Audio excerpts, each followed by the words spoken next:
Hi everyone, my name is Megan Moss, and today I will be teaching you about the self-administered folding-in technique. This strategy was found from interventioncentral.org, and it's a great strategy to use to increase math fluency in regards to math facts. This particular strategy has been found to be effective with middle school students.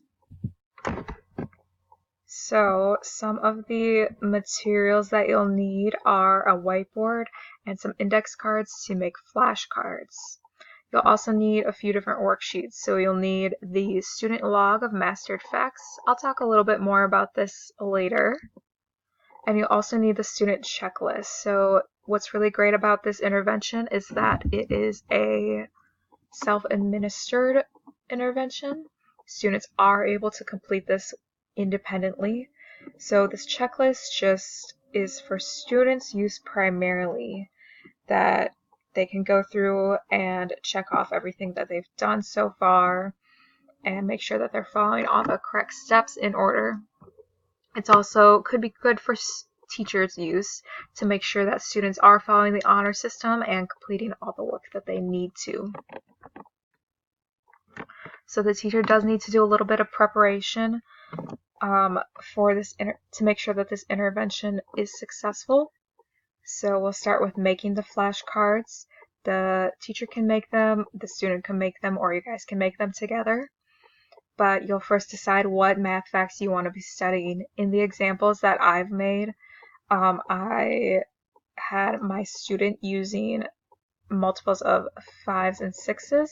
So 6 times 6, 7 times 6, etc. So once you have those, you'll be able to start pre-teaching the intervention. So the teacher really should teach the student how to do this intervention so that way they can do it successfully. You'll start with modeling the intervention and kind of just going through your facts that you have to see what ones are known and unknown. So the teacher will show the student one fact at a time. If the student answers the equation correctly within 3 seconds, that fact is considered known. But if the student answers incorrectly or it takes longer than 3 seconds, that fact is considered unknown. So once you have gone through all your cards, the teacher will put a rubber band around the known facts and the unknown facts. You'll then go back to the mastered facts log, and you will write down all the facts that are known.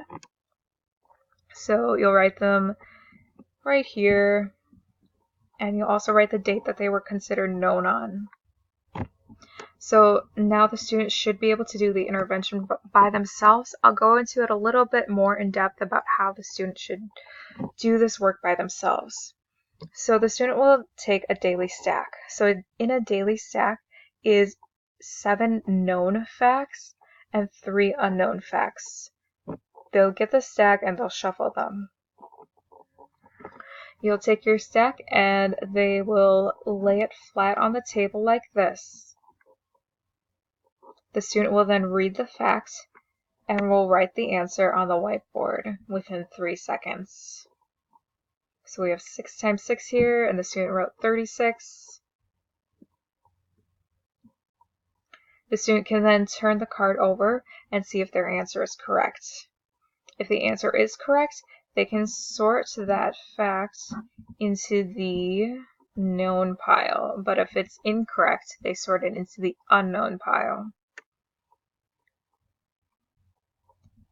So you will continue with your 10 cards until all the facts in your daily stack are considered known. So the student would go through all their facts again until they're all considered known. So once they are considered known, the student would place a little star at the bottom of their whiteboard like this. They would then shuffle their daily stack and continue working through these problems again. Once the student has worked through these problems and has gotten these 3 stars on the bottom, all these facts are officially considered known.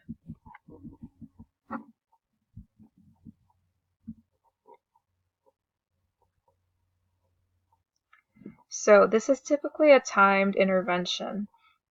The student, since it is independent work, the teacher can say, okay, we're going to be working for about 15 minutes.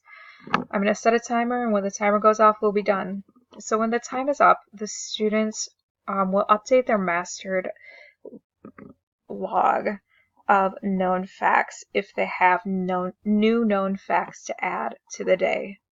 They can also make a new daily stack for the next day, making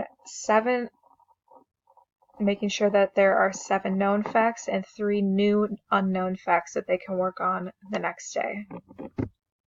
You would place rubber bands around the known and the unknown facts.